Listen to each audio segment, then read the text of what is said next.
오늘 마가복음 3장 20절부터 35절 말씀을 가지고 누가 하나님의 가족인가 하는 제목으로 함께 은혜 나누고자 합니다. 이 마가복음을 한 편의 드라마와도 같습니다. 갈릴리 지역 바리새파 사람들은 두 번 안식일 논쟁으로 예수님과 정면 충돌한 뒤에 예루살렘 교회 지도자들에게 보고를 했을 것입니다. 이 보고를 들은 예루살렘에 있는 유대교 지도자들은 탁월한 율법학자들을 선발해서 수사관으로 갈릴리에 파견한 것입니다. 유대교 지도자들은 자신들이 진짜 하나님의 가족이라고 생각했을 것입니다.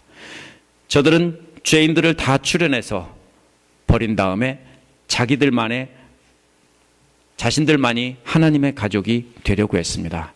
그래서 저들은 많은 사람을 미혹하던 큰 죄인 하나를 골라서 처형시키기 위해서 수사관을 파견한 것입니다. 소외된 갈릴리 지역에 예루살렘에서 온 유명한 율법학자 수사관들이 도착했다는 소문이 퍼지자 갈릴리 사람들은 술렁거리기 시작했을 겁니다.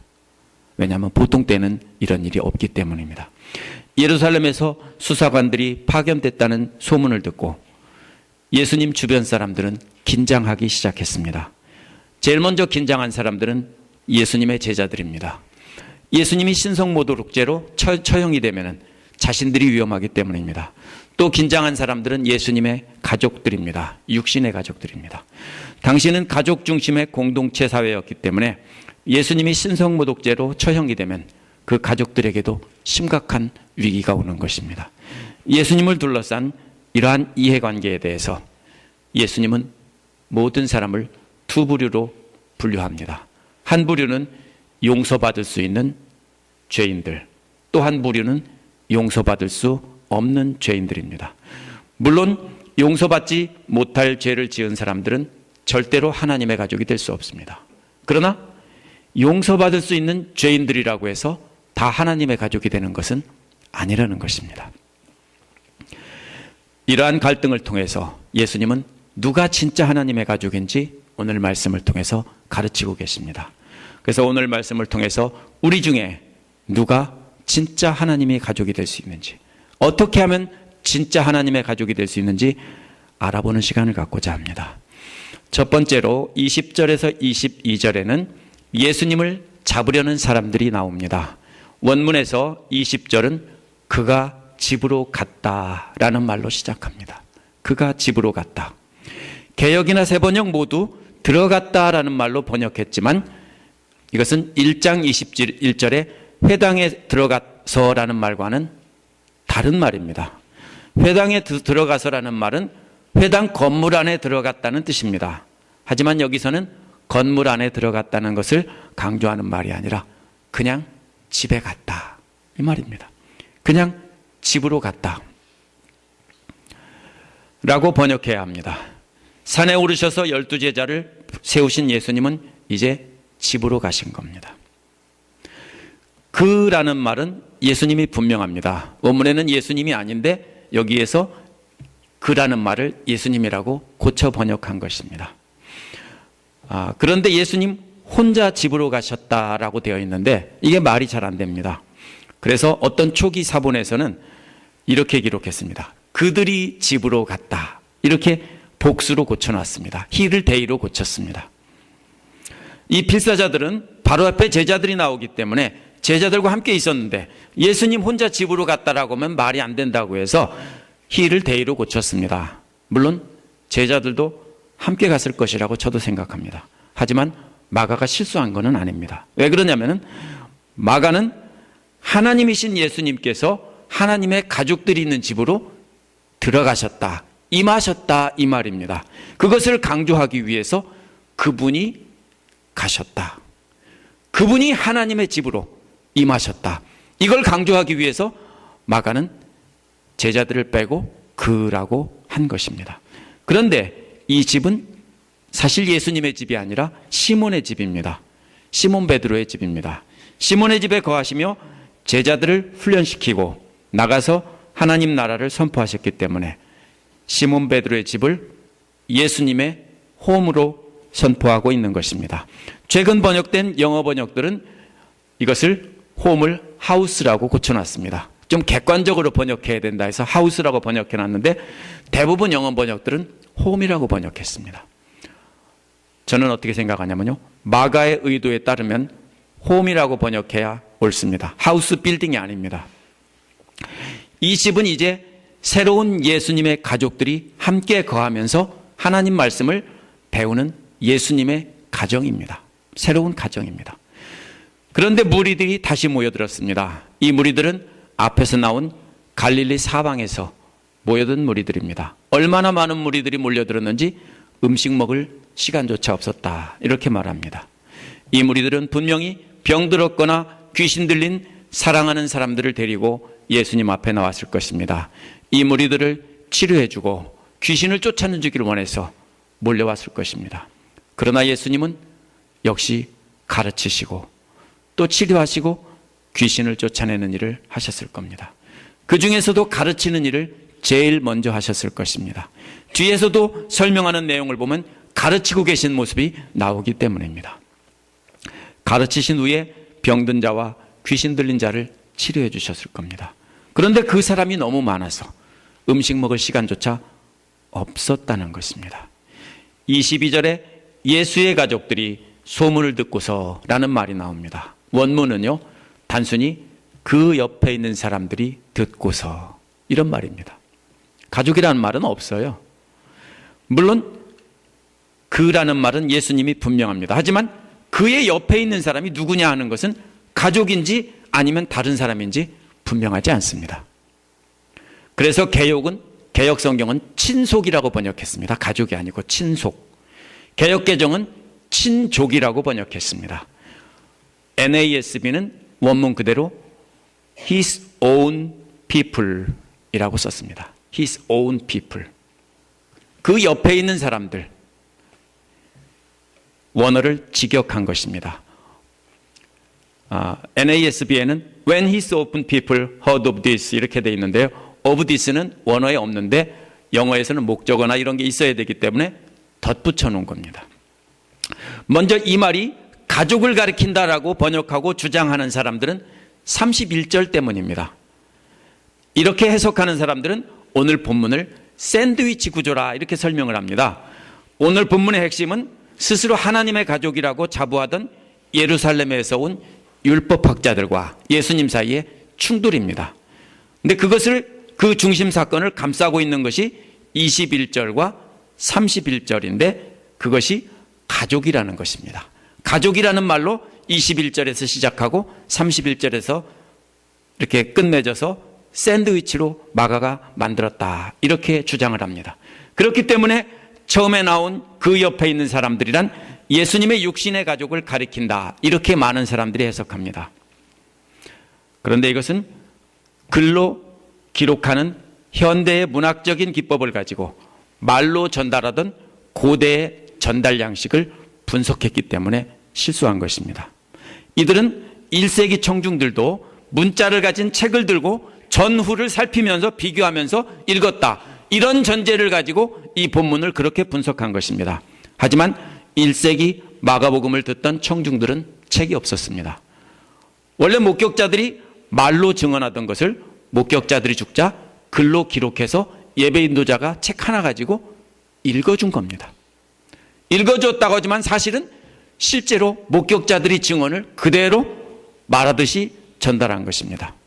신약 성경의 복음서는 원래 글이 아니라 말입니다. 지금은 여러분이 글로 읽지만 이것은 절대로 글이 아닙니다. 말입니다. 말과 글은 달라요. 이건 신약의 사복음서 전체가 다 글이 아니라 말입니다. 그것을 생각하고 우리가 읽어야 됩니다. 따라서 교회에 처음 나와서 이 부분을 듣던 청중들은 이 부분을 예수님의 가족이라고 상상했을 수 없습니다. 절대로 그럴 수 없습니다. 아무 단서도 앞에 나오지 않고 그 곁에 있는 사람들이라고만 했기 때문에 이게 누군지를 알 수가 없어요.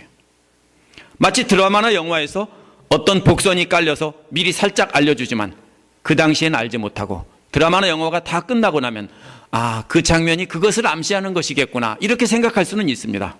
하지만 처음 듣던 보던 그 당시에 그것을 그렇게 생각할 수는 없습니다.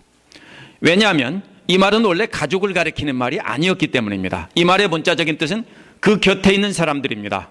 신구약 정경에는 나오지 않는데 외경인 마카비 1서에 다행히도 이 말이 몇 번 나옵니다. 마카비 1서는 주전 2세기 후반에 기록된 글이기 때문에 예수님과 채 200년 차이도 안 나고 100몇십 년 정도 차이 나는 때 기록된 글입니다. 그렇기 때문에 예수님과 아주 가까운 시대의 글입니다. 마카비 1서 2장 15절에 보면 왕의 곁에 있는 사람들, 영어로는 킹스 오피서스라고 번역이 되어 있습니다. 이 부분에서 왕의 신하들이라는 말로 쓰였습니다. 이 말은 왕 곁에 있는 사람들은 왕의 신하들인 것입니다. 또 마카비일서 13장 52절에도 그의 곁에 있는 사람들이라고 오늘 말과 똑같은 말이 나오는데 이것은 마카비 왕조의 시몬의 신하라는 뜻으로 쓰인 것입니다. 따라서 이 말은 뭡니까? 왕의 신하라는 뜻으로 주로 쓰였습니다.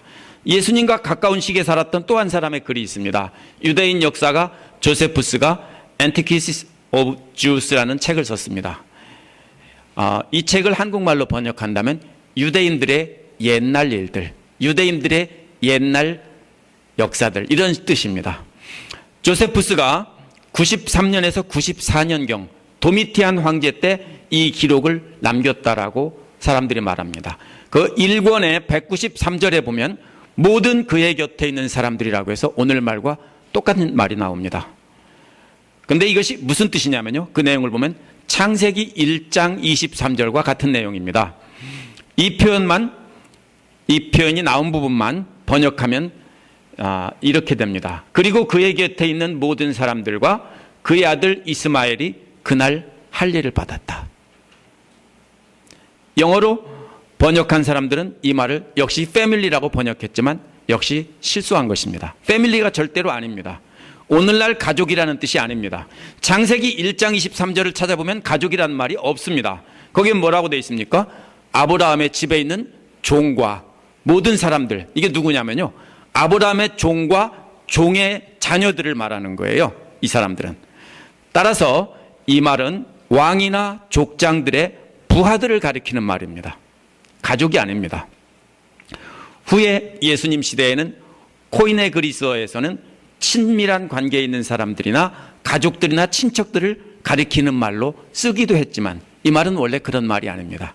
그래서 개역에서는 친속이라고 번역하고 개역개정에서는 친족이라고 번역한 것이지 오늘날처럼 가족 이런 말이 아닙니다.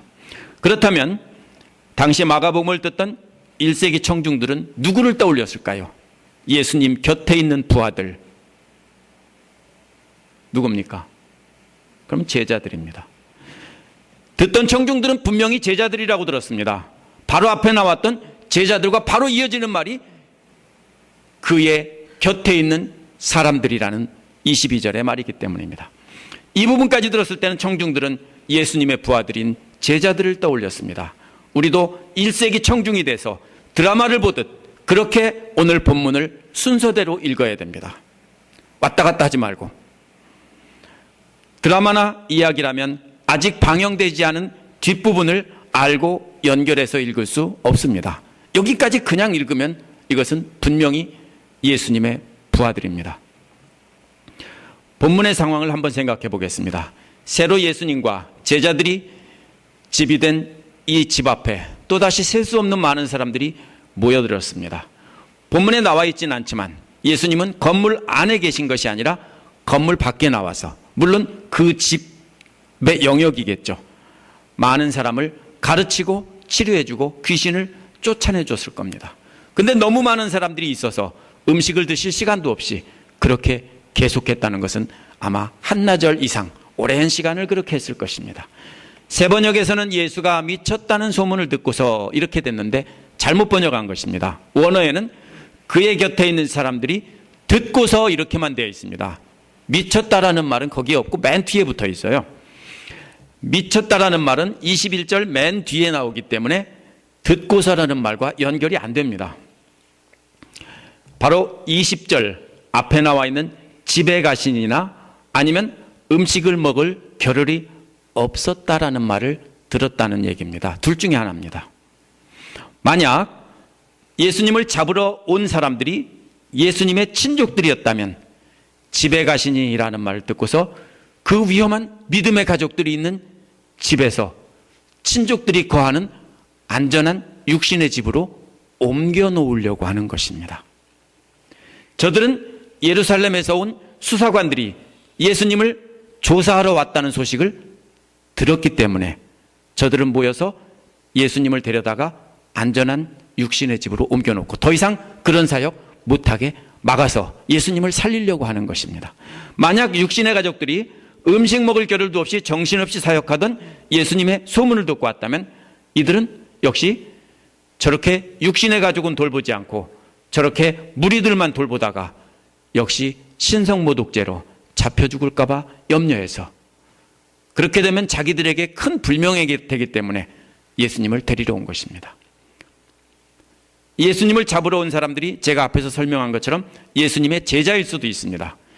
예수님이 시몬의 집에 가서 쉬지도 않고 사람들을 가르치시고 귀신을 쫓아내셨습니다. 근데 방 안이 아니라 시몬의 집 건물 밖에서 무리들을 대상으로 가르치셨을 겁니다. 그래서 집 건물 안으로 들어갔다는 말을 쓰지 않고 그냥 집으로 갔다 이렇게 말한 겁니다. 일부 제자들은 집 안에 있었을 것입니다. 그러다가 예루살렘에서 율법학자들이 수사하러 왔다는 소문을 듣고서 제자들은 정신이 번쩍 나서 건물 밖으로 나와서 예수님을 잡아다가 안전한 곳으로 옮겨 놓으려고 했을 수도 있습니다. 그래서 21절에 나섰다는 말은 어떤 건물 안에서 밖으로 나왔다는 뜻입니다. 시몬의 집안에 있던 제자들이 나왔을 수도 있습니다.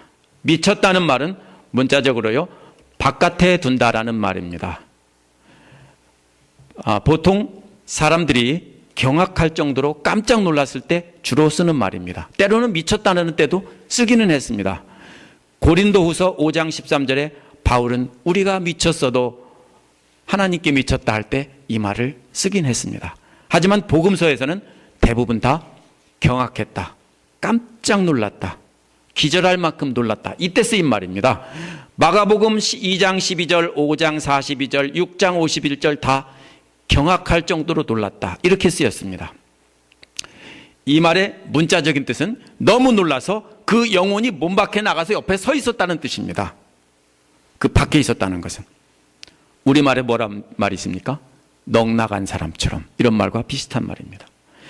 예수님이 식사도 못하시고 수많은 사람들을 넋나간 사람처럼 정신없이 가르치고 치료하고 귀신을 쫓아내고 있었다는 뜻입니다. 절대로 미쳐서 헛소리하고 있다는 뜻이 아닌 겁니다. 이 예수님을 잡으러 온 예수님의 사람들은 예수님을 정신병자라고 생각해서 잡으러 온 게 아니라 정신 나간 사람처럼 저렇게 하다가 큰일 나겠다 싶어서 데리러 온 것입니다. 이들은 가족이든 제자들이든 모두 예수님의 사역을 이해하지 못하고 방해하던 사람들입니다. 하지만 이들은 모두 다 용서받을 수 있는 사람들이라고 예수님은 선포하십니다. 왜냐하면 육신의 예수님을 잘못 이해하고 있기 때문입니다. 하지만 바로 다음에는 용서받을 수 없는 사람들이 나옵니다. 절대로 용서받을 수 없는 사람들은 22절에 나오는 예루살렘에서 특별히 파견된 율법학자 수사관들입니다. 이들은 앞에 나온 사람들처럼 정신 나간 사람처럼 사역하고 있다고 말하지 않았습니다. 이들은 말이 달라요. 예수님을 보고 뭐라고 했냐면 바알세불을 가지고 있다, 또 귀신의 두목의 힘을 빌려서 귀신을 쫓아낸다, 이렇게 말했습니다. 바알세불은 또 귀신의 두목은 다 누구를 말하는 거냐면 사탄을 가리키는 다른 말입니다. 그렇다면 하나님의 아들이고 성령님께서 그 안에 계셔서 역사하는 그 능력을 보고 사탄에 사로잡혔다, 사탄이 예수님을 조종하고 있다, 이렇게 말하고 있는 겁니다. 이거는 절대로 용서 못한다 이 말입니다. 절대로 용서받지 못할 죄다라는 것입니다. 하나님을 사탄이라고 말하다니. 두 번째로 이에 대해서 비유로 말씀하시는 예수님이 나옵니다. 예수님께서는 그들을 불러 모으시고 비유로 말씀했습니다. 그들이 누굽니까? 예루살렘에서 온 수사관들입니다. 예수님의 행한 기적을 보고 바알세불을 가지고 있다, 귀신의 왕의 힘을 빌려 귀신을 쫓아낸다 하고 말하니까 예수님은 그 율법학자들을 불러 모으신 겁니다. 저들은 예수님께 엄청난 욕을 해댄 겁니다. 화가 나신 예수님은 아마도 예수님이 만약에 조폭이었다면 야야야 이리 와봐 했을 겁니다. 그런데 예수님은 꾹 참고 분노를 가라앉히고 조용히 부르셨어요. 그리고 두 가지 비유로 말씀하셨어요. 그게 뭐냐면 첫 번째 비유는 사탄의 나라에 대한 비유입니다. 사탄의 나라가 어떻게 멸망하는지 순서대로 말씀하시면서 그것이 말이 안 된다는 것입니다. 오늘 이 비유는 토막토막 끊어져 있는 이야기처럼 보이지만 사실은 연결된 하나의 스토리입니다. 먼저 첫 번째로 사탄이 사탄을 쫓아낼 수 있느냐 질문입니다. 이것은 전체 비유를 요약한 것입니다. 첫 번째 단계는 4절에 나온 하나님의 나라입니다. 사탄의 나라. 원래 이것은 왕국이라는 말인데 왕국이 스스로 나뉘면 그 왕국은 설 수 없다는 것입니다. 이것은 사탄의 왕국이 스스로 나눠지면은 사탄의 왕국은 바로 설 수 없다는 뜻입니다. 큰 것부터 시작하는 거예요. 그 다음 25절의 가정은 그냥 가정이 아니라 킹스 패밀리입니다. 왕가입니다. 그럼 뭡니까? 사탄의 왕가, 사탄의 왕의 가족들이 나뉘어져서 싸우면은 결국 그 왕가는 설 수 없다는 겁니다. 이게 뭐예요? 결국 옛날 왕국이라는 것은 핵심이 뭐예요? 왕의 가족들이 핵심인 거예요. 세 번째로 26절에 나오는 사탄 자기 자신이 자기 자신에게 반역을 일으키면 그래서 사탄이 분열된다면 사탄 자신도 서지 못한다는 겁니다. 어떻게 됐습니까? 사탄의 나라에서부터 사탄의 왕가에서부터 사탄 자신까지 좁혀 들어오고 있습니다.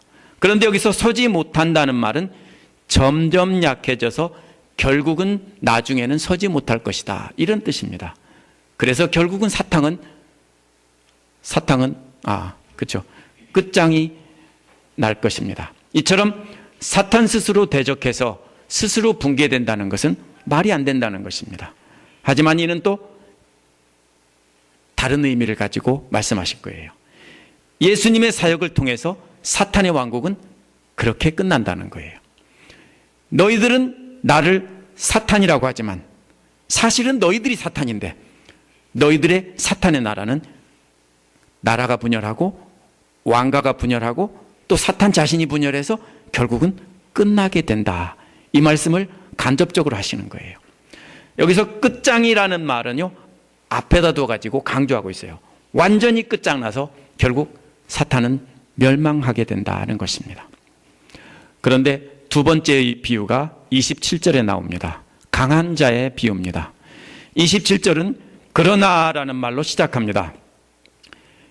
별도로 떨어진 비유처럼 보이지만 사실은 사탄의 왕국의 비유와 연결되는 것입니다. 아무리 다 망해가는 사탄이라도 저절로 망하지 않는다는 겁니다. 아무리 사탄이 다 망했어도 그냥 그 강한 자의 집에 들어가서 그 집을 털 수 없다는 겁니다. 먼저 해야 될 일이 있는데 사탄을 강한 자를 완전히 결박해 놓고 나서야 그 집을 털 수 있다는 겁니다. 여기서 강한 자가 뭡니까? 사탄입니다. 이제 사탄을 쭉 죽여왔는데 마지막에 약해진 사탄을 꽁꽁 묶어놓지 않으면 완전히 체포하지 않으면 사건은 종결되지 않는다는 것입니다. 사탄의 왕국은 마지막으로 사탄이 체포되어야 완전히 멸망하는 겁니다. 한 나라가 멸망하는 것도 왕이 잡혀야만 끝나는 것입니다. 왕이 빠져나가서 도망갔다면 나중에 다시 어떻게 됩니까? 그 나라는 다시 설 것입니다. 사탄이 아무리 약해져 있더라도 완전히 결박해서 꼼짝 못하게 한 뒤에야 그 안에 있는 것들을 가져올 수 있다는 것입니다. 여기서 강한 자인 사탄의 집에 들어가 사탄을 결박하고 그 안에 있는 것을 털어오는 사람은 바로 누굽니까? 예수님입니다. 이렇게 해서 자신이 사탄이 아니라는 것을 변호하면서 거꾸로 어떻게 하고 있습니까? 참 놀라운 말씀이에요. 사탄의 왕국이 어떻게 망해서 자신이 어떻게 결박해서 끝낼 것인가를 이렇게 이중적으로 말씀하고 계신 겁니다. 그래서 예수님은 사탄보다 훨씬 강한 분이기 때문에 사탄을 결박하고 그 안에 있던 사람들을 데려와서 해방시켜준다는 거예요. 여기서 뭐예요? 그 안에 있던 물건들을 턴다는 것은, 물건이라는 것은 그릇이라는 뜻인데요. 질그릇 이런 거예요. 근데 그릇은 뭐에 비유됩니까? 원래 사람의 몸도 역시 질그릇에 비유돼요. 하나님께서 흙으로 만드셨잖아요. 그래서 그 안에 갇혀있는 사탄에게 속해 있던 사람들을 털어다가 해방시켜 주신다는 거예요. 하나님은 사탄의 왕국이 분열되게 하십니다. 예수님께서 오셔서 하나님 나라를 선포하시고 병든 자를 치료하시고 귀신을 쫓아내시는 것은 사탄의 왕국을 분열시키고 사탄을 결박시켜서 그 안에 있는 사람들을 해방시키기 위한 것입니다. 계시록에 따르면 최종적인 결박은 예수님 재림 때 한다고 되어 있습니다. 요한복음은 예수님은 마태복음 10장 34절에서 내가 세상에 화평을 주러 온 줄 생각하지 말라. 화평이 아니고 검을 주러 왔노라 하셨습니다. 이는 뭡니까? 사탄의 왕국이 어디입니까? 세상이 바로 사탄의 왕국인데 그 사탄의 왕국에 분열되게 하러 왔다는 것입니다. 검이 뭡니까? 하나님의 말씀을 가르치심으로 예수님은 말씀의 검을 사람들에게 들려주겠다는 것입니다. 그래서 사탄의 왕국인 이 세상이, 사탄의 영역이 무너지게 하겠다는 겁니다. 무슨 소리입니까? 마치 적은 특공대가 어디에 들어갑니까?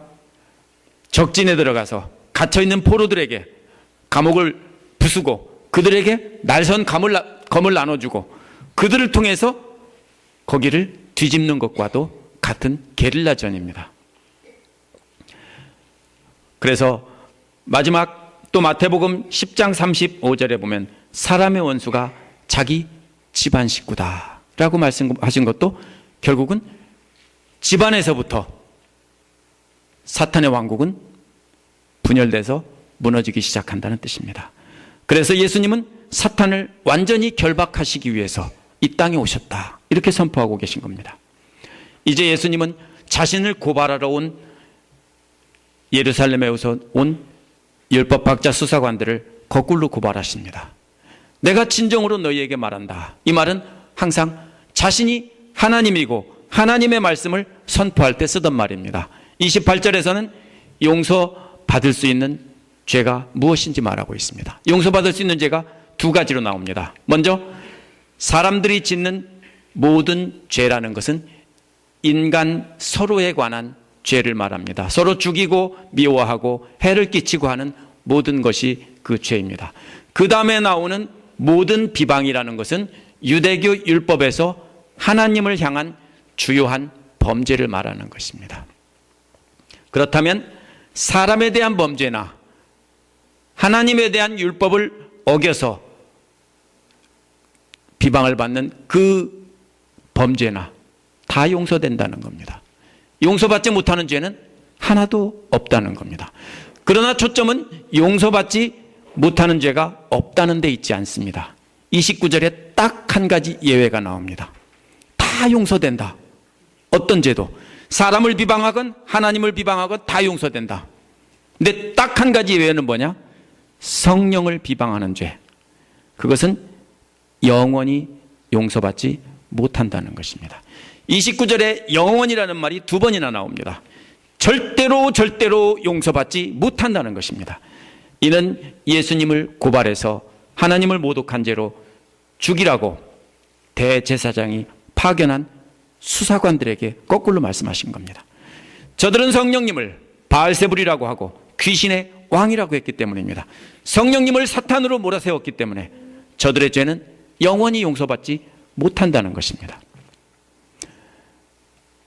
이제 세 번째로 하나님의 가족에 대해서 말씀하고 계십니다. 마치 딴 얘기 같아요. 우리가 가진 세 번역에 뭐라고 되어 있습니까? 다른 제목이 써 있죠. 근데 역시 본문을 정확하게 이해하지 못한 겁니다. 이때 누가 등장합니까? 예수님의 어머니와 형제들이 처음으로 등장합니다. 제 생각입니다. 바깥에 서서 사람을 보내서 예수님을 불렀습니다. 육신의 가족들은 예수님의 바깥에 있습니다. 반대로 32절에서는 무리들은 예수님의 둘레에 앉아 있습니다. 사람들이 예수님에게 알려줍니다. 당신의 어머니와 당신의 남자 형제들과 여자 형제들이 바깥에서 당신을 찾고 있습니다. 장면이 완전히 바뀐 것 같지만 율법학자들은 여전히 서 있습니다. 누구만 끼어들었습니까? 바깥에 예수님의 가족들이 서 있고 어떤 사람 하나가 말 참견한 것뿐입니다. 여전히 누가 서 있습니까? 율법학자들은 씩씩거리고 예수님 앞에 서 있고 예수님은 그들 앞에 있고 무리들은 둘러앉아 있습니다. 율법학자들과 예수님이 정면으로 대치하고 있는 장면을 상상하면서 이 부분을 읽지 않으면 실수하는 겁니다. 말을 전해들은 예수님께서는 33절에서 그들에게 대답하면서 말씀하십니다. 누가 내 어머니고 내 형제들이냐? 그리고 34절에서 둘러앉은 사람들을 삥 둘러보시고 말씀하십니다. 봐라, 봐라. 내 어머니와 내 형제들이다. 이제 예수님은 바깥에 서 있는 육신의 가족이 아니라는 것입니다. 예수님 둘레에 모여들어서 예수님 말씀을 배우고 있는 그 사람들이 바로 예수님의 가족이라는 것입니다. 예수님은 스스로 하나님의 가족이라고 자랑하며 떠들던 율법학자들, 수사관들을 사실상 사탄의 졸개다라는 것을 비유를 통해서 밝히셨습니다. 이제 육신의 가족들을 우리 부르는 상황에서 예수님은 율법학자들이 버린 쓰레기 같은 사람들을 앞에다 앉혀놓고 가르치고 있었습니다. 그러면서 저들이 버린 쓰레기들을 향해서 봐라, 이게 내 어머니고 내 형제들이다. 너희들이 버렸지? 너희들이 죄인 애가 다 버렸지? 얘들이 다 내 어머니고 내 형제들이다.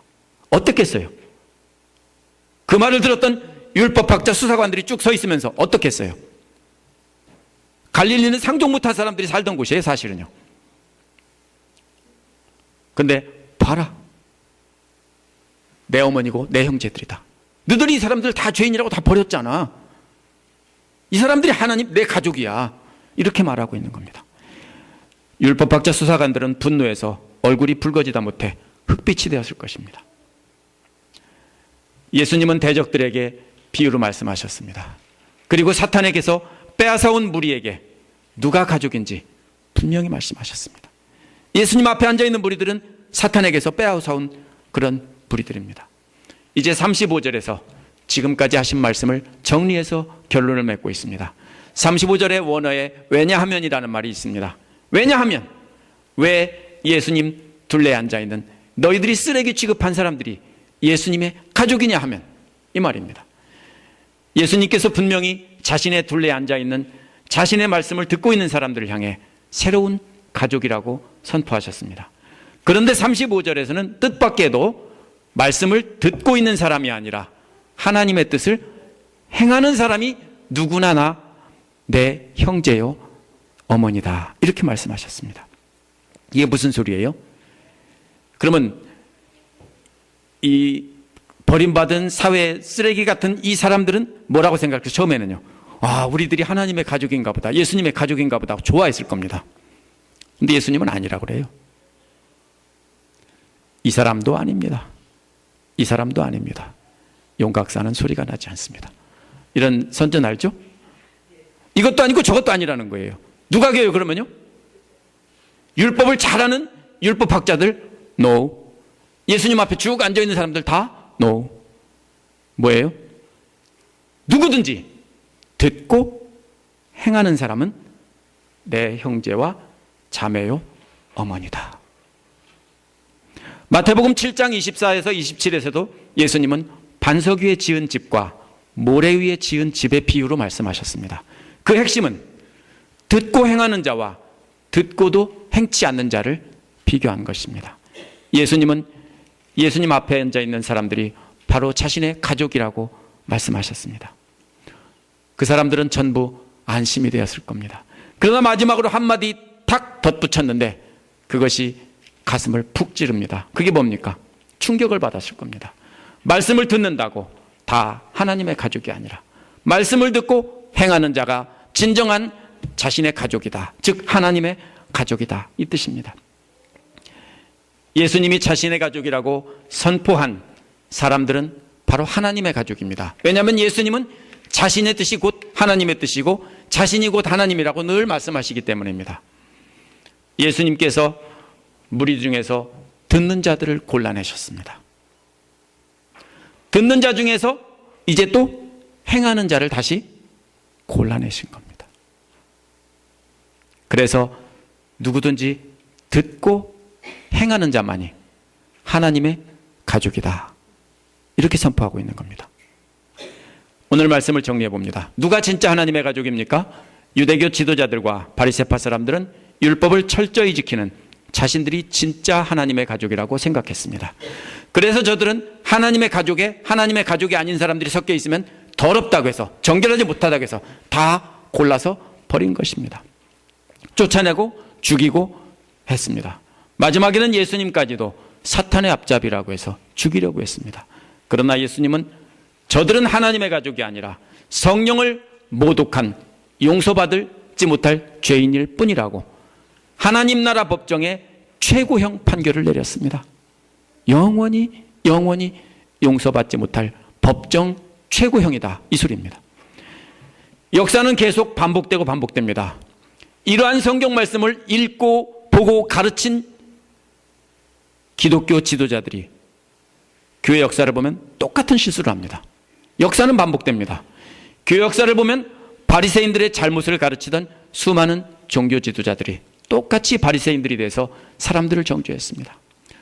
루터나 켈빈 같은 사람이 종교개혁을 했지만 사실상 그들은 보호해 줄 사람이 있었기 때문에 살아남아서 종교개혁에 성공한 것뿐입니다. 절대로 그 사람들이 한 게 아니에요. 교회 역사를 보면 그전부터 수도 없이 많은 사람들이 했는데 다 죽었어요. 이름도 못 내고 죽었어요. 그러다가 중세에 종교개혁 직전에 몇몇 사람들의 이름이 남아있어요. 그게 누구냐면요, 그 중에 한 사람이 존 위클리프라는 사람입니다. 1324년에 태어나서 1384년에 죽었습니다.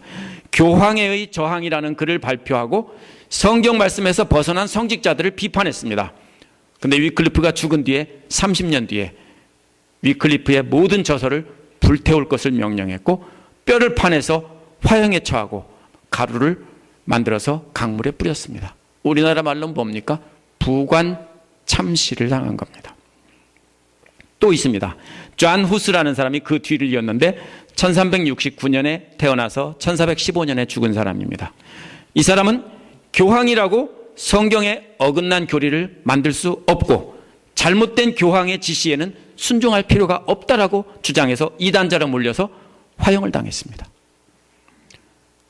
이런 사람뿐이 아니에요. 그 뒤에도 수도 없이 많은 사람들이 있어요. 그 이전에도 있었고 그 이후도 있었는데 이름이 안 나온 것뿐입니다. 저들이 이 성경을 몰랐을까요? 다 알고 가르쳤어요. 그런데도 똑같이 뭐라고 생각했어요? 자기들은 하나님의 가족이고 거룩한 사람들이고 너희들은 아니야, 이러는 거예요. 하지만 예수님은 그들에게도 너희들은 역시 법정 최고형, 교황이라고요? 소용없어요. 법정 최고형입니다. 오병이어로 장정만 5,000명을 먹이신 그 기적의 현장에서 먹던 자들은 자신들이 하나님의 가족이라고 생각했을 것입니다. 놀라운 기적을 체험한 사람들은 자신들이 바로 하나님의 가족이라고 생각했을 것입니다. 예수님을 따라다니던 제자들도 신이 나서 자신들은 하나님의 가족이라고 생각했을 것입니다. 그러나 이러한 사람들이나 육신의 가족들이나 심지어는 제자들까지도 어느 누구도 하나님의 가족이라고 선포하지 않았습니다. 저들은 자신들의 이익을 위해 예수님을 따라다닌 자들에 불과했습니다. 예수님은 유대교 엘리트들을 하나님의 가족이라고 하지 않았습니다. 그들이 버린 쓰레기를 향해서도 하나님의 가족이라고 하지 않았습니다. 예수님은 누구든지 자신이 선포하는 하나님의 말씀을 듣고 행하는 자가 진짜 하나님의 가족이다, 이렇게 선포하신 겁니다. 누구든지라는 말은 유대교 엘리트들이나 그들이 버린 쓰레기들이나 다 포함하는 말입니다. 우리가 착각하면 안 돼요. 기독교가 불쌍한 사람들과 함께 해야 된다. 맞아요? 틀렸습니다. 예수님은 그런 말씀 하신 적 없어요. 불쌍한 사람들이라고 다 구원받는 사람들입니까? No, 그렇지 않습니다. 누구든지 부자든 왕이든 귀족이든 가난한 사람이건 거지건 범죄자건 누구든지 말씀을 듣고 행하는 자가 하나님의 가족이다. 이게 예수님 말씀이에요. 하나님을 믿는 우리 교회 안에서 좀 더 특별한 관계를 만들어야 됩니다. 왜냐하면 우리가 하나님의 가족이기 때문입니다. 우리 교회만이 아니라 지구상에 있는 모든 그리스도의 교회가 하나님의 가족이고 믿음의 공동체입니다. 그러므로 특별한 관계가 되어야 됩니다. 모두가 하나님의 가족이기 때문입니다. 이제는 더 이상 혈연이나 지연이나 학교 등으로 가족이라고 속이지 마십시오. 속지 마십시오. 우리 교회, 우리 목장이 가족이라고 속이지 마시고 속지 마십시오. 예수님은 누구든지 하나님 말씀을 듣고 행하는 자가 진짜 가족이라고 했습니다. 그렇다면 이 지구상에 있는 많은 사람들이 사탄의 노예가 되어 있는데 그들을 해방시켜 주어서 그들에게도 성령의 검, 말씀의 검을 들려주는 일에 우리가 최선을 다해야 합니다. 우리 교회는 앞으로 코퍼레이티브 프로그램에도 더 많이 참여해야 되고 전도와 선교에도 더 많이 참여해야 됩니다. 왜냐하면 하나님의 가족이고 예수님은 누구든지 그 말씀을 듣는 자들을 해방시켜서 자신의 용사로 삼기를 원하시기 때문입니다. 우리가 모여서 예배드리는 이유가 바로 여기에 있습니다. 예수님의 말씀을 듣고 행하는 자들이 모여서 서로 격려하고 위로하며 하나님 나라에 갈 때까지 서로 사랑하며 예수님의 뒤를 따라가기 위해서입니다. 이제 더 이상 나와 비슷한 사람들끼리 만나 편안한 사람들끼리 세상적인 기준으로 편을 가르지 마시기 바랍니다. 절대로 그렇게 하지 마세요. 내 편, 너네 편 가르지 마세요. 우리는 수준이 달라 이렇게 하지 마세요. 만약 그렇다면 잘못하는 것입니다. 오직 하나님 말씀 듣고 순종하려고 애쓰는 사람이 있다면 나하고 수준이 맞든 다르든 인종이 다르든 뭐가 다르든 상관없이 다 뭡니까? 진짜 그 사람이 나와 하나님의 가족입니다. 그렇게 해서 믿음의 교제를 나누시길 바랍니다. 예수님 말씀을 듣고 그 말씀을 따라가려고 몸부림을 치는 자들이 바로 진짜 하나님의 가족입니다. 기도하겠습니다.